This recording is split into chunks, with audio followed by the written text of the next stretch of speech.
ఒక్కసారి మాత్రం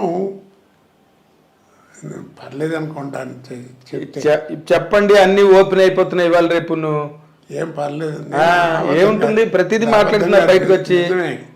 ఓ రోజు మధ్యాహ్నం దాకా నీకు షూటింగ్ లేదన్నారు.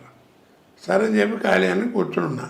పాపం చచ్చిపోయినాడు ఎంఎస్ నారాయణ. ఏంటి ఏంటి అన్నగారు మధ్యాహ్నం ఎప్పుడో షూటింగ్ ఏది ఖాళీ లేదు అంటారంటే రెండు అన్నం అంటే సరే అని చెప్పి ఇద్దరం కలిసి కాసేపు మందేసి అనుకోకుండా కవర్ చేశారు షూటింగ్కి. చిరంజీవి గారు క్యాకులు ఇచ్చారు. బుద్ధి లేదు వెళ్ళని ఇంత క్యారియర్ ఉన్నవాడు నీకు పాలు పుడతాయి రావడం ఏంటని ఇట్లా. మరి నిజమే కదా, తప్పు కదా. ఏ సినిమా అండి అది? జ్ఞాపకం లేదు నాకు. చిరంజీవి గారి కాంబినేషన్ ఆ సినిమా కాదనుకుంటాను. బట్ ఆయనకి తెలిసి కేకలేసారా మీ మీద? కేకలేసేది అనుకుంటా. అట్లాంటిది అది మొత్తానికి ఆయన కేకలేయడం జరిగింది. అంటే మంచిగా అదేలేండి, మంచి ఆర్టిస్ట్ నువ్వు, కెరీర్ పాడవుతుంది, బడి ఏంటిది 10 మంది చెప్పుకుంటే ఎంత అసహ్యంగా ఉంటుంది అని కేకలేసాడు. అదే మీ అభివృద్ధిని ఆశించి చెప్పిన అంటే మొదటి నుంచి బాగా. మీకు చిరంజీవి గారితో అటాచ్మెంట్ ఎక్కువ అండి? అటాచ్మెంట్ నేను ఎవరి వెళ్ళకి వెళ్ళనండి. నా దగ్గర ఫోన్ నెంబర్లు కూడా లేవు. ఏదన్నా ఫంక్షన్స్ ఎవరన్నా వాళ్ళు పిలిస్తే మనం వెళ్ళటం, లేకపోతే నాకు ఏదన్నా ఫంక్షన్ ఏదైనా ఉంటే పిలవడానికి వెళ్ళడం అంతే తప్ప నేను అసలు ఎవరి దగ్గరికి వెళ్ళను. కాదు చిరంజీవి గారితో ఏంటంటే ప్రాణం ఖరీదు ఫస్ట్ పిక్చరు. నేను కెమెరా నుంచింది ఫస్ట్ ప్రాణం ఖరీదు. నేను వాసు గారు డైరెక్టర్. అవును, కే వాసు డైరెక్టర్. మనం పోయారు కదా. అవునండి. ఆయన ఆ సినిమాలో చిరంజీవి గారు కూడా యాక్ట్ చేశారు. అవును, తెలియదు, నేను ఎవరో తెలియదు, ఆయన ఎవరో నాకు అంతవరకు తెలియదు.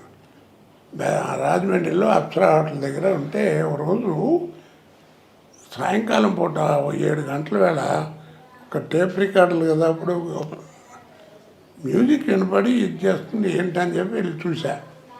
వరండాలో అయిన చిరంజీవి గారు మెడలో ఆర్టిన్ మార్కు ఆంజనేయ బెల్ట్ ఉంటుంది, చైన్, ఒక చిన్న లంగోటి కంటే కొంచెం పెద్దది డ్రైవర్ లాంటిది వేసి మ్యూజిక్ పెట్టి విపరీతంగా పిచ్చిగా డ్యాన్స్ చేసేస్తున్నాడు. ఇంటర్ బాబు ఇది అనుకున్నా. అప్పుడు చూసా ఆయన్ని మొట్టమొదటిసారి చూసింది అది.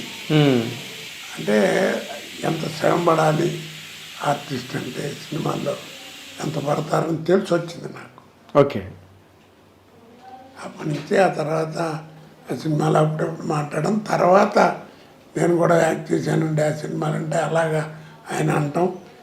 సరే దానితో వేషాలు అవును రావటం. చాలా సినిమాలు చేశారు కదా మీరు ఆయనతో కాంబినేషన్స్. ఫస్ట్ ఆయనకి ఆపోజిట్ ఫిల్మ్ చేసింది ఫస్ట్ పిక్చర్ 786, ఖైదీ నెంబర్ 786 ఆయనకి ఆపోజిట్ చేసింది. ఓకే. దానికి కూడా చాలా సెలెక్షన్ వ్యవహారం ట్రస్ట్ చేస్తూ చిరంజీవి గారు అందరూ చూడటం, ఇది ఓకే చేసుకోవడం. ఓకే.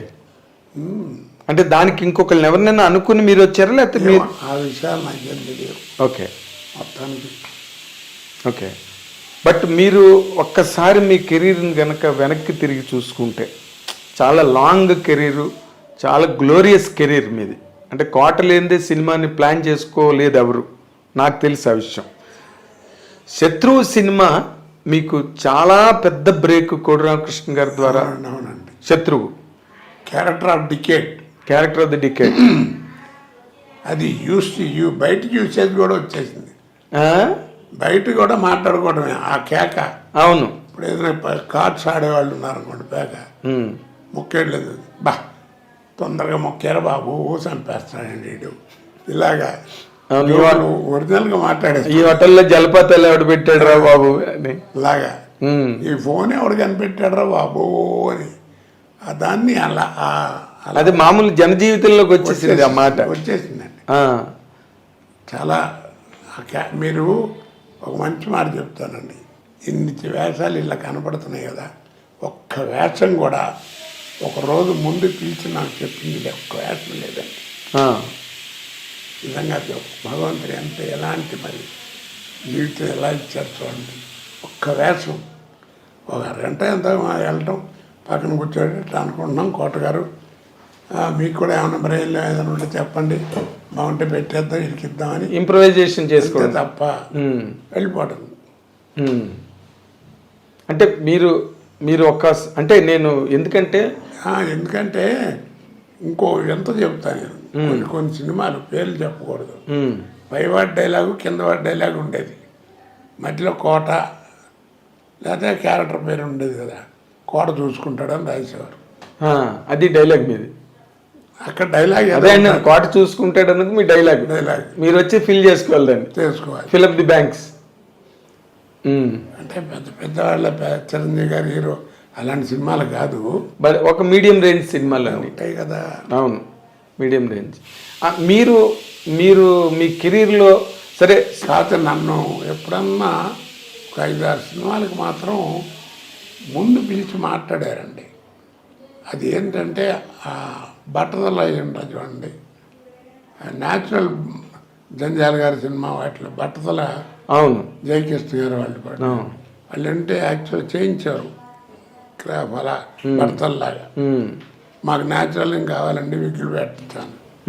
అప్పుడు పిలిచి ఏమేమి సినిమాలు ఉన్నాయి, ఏంటి, ఎక్కడ గ్యాప్ వస్తుంది మీకు, ఏంటి ఆలోచన చేసేవారు. ఓ 3-4 సినిమాలు అంటారు. జంజాల్ గారు అంటే ఇప్పుడు నిన్న మొన్న ఎప్పుడో మీరు స్టేట్మెంట్ ఇచ్చారు, ఆయన అక్షరాలు 3 లక్షలు సంపాదించారు ఒక స్టేట్మెంట్. మీరు జంజాల్ గారి సినిమాలంతా ఒక వరవడి, తర్వాత మీరు చేసిన ఇప్పుడు కోడి రామకృష్ణ గారు శత్రువు, ఈ కమర్షియల్ ఓరియంటేషన్ అంతా ఇంకో పద్ధతి. ఈ రెండిట్లోని దేన్ని మీరు బాగా ఎంజాయ్ చేశారు సార్? జంజాల్ గారి స్కూల్నా లేకపోతే ఈ కమర్షియల్ స్కూల్నా? అంటే మీరు అన్నట్టుగా గవర్నమెంట్ స్కూలు, ప్రైవేట్ స్కూలు అలాగనే కమర్షియల్ సినిమా, మామూలు జంజాల్ గారి సినిమా, ఆ తేడా ఎప్పుడు ఉంటుంది కదా. అది ఏది ఇష్టపడతారో మీకు కూడా తెలుసు. దేనిలో కంఫర్టబుల్ గా ఉన్నారు మీరు అని అడుగుతున్నారు. కంఫర్టబుల్ అంటే జంజాల్ గారి సినిమా. మేకప్లు ఉండవు, ఒరిగే ఉన్నా కానీ మామూలుగా ఈ బ్లాక్నెస్ కనపడకుండా ఏదో చిన్న బేస్మెంట్, విగిలు ఉండవు. అవును, ఆ బట్టలు మామూలుగా ఉంటాయి. ఓ డైలాగులు ఉంటాయి సినిమా నిండా. ఓ డైలాగ్ మాత్రం కంపల్సరీ. సీన్కి 10 పేజీలు డైలాగులు ఉంటాయి. ఒక్కొక్కటి 1.5 పేజీ డైలాగ్ ఉంటుంది. అవును. అసలు గొప్ప విశేషం ఏంటంటేనండి, సీన్ ఆయన చదువుతూ చెప్తాడు, ఆయన చదువుతుంటేనే మన నవ్వు వచ్చేస్తుంటది. ఆయన పెద్ద యాక్టర్ అండి. అవును, నాకు తెలుసు. డైలాగు, డిక్షన్, వ్యవహారం. అవును, 4 క్యారెక్టర్ల సీన్ అనుకోండి, నలుగురి భాష డైలాగ్ డిక్షన్ ఆయనే చెప్పించేవాడు చదివేటప్పుడు.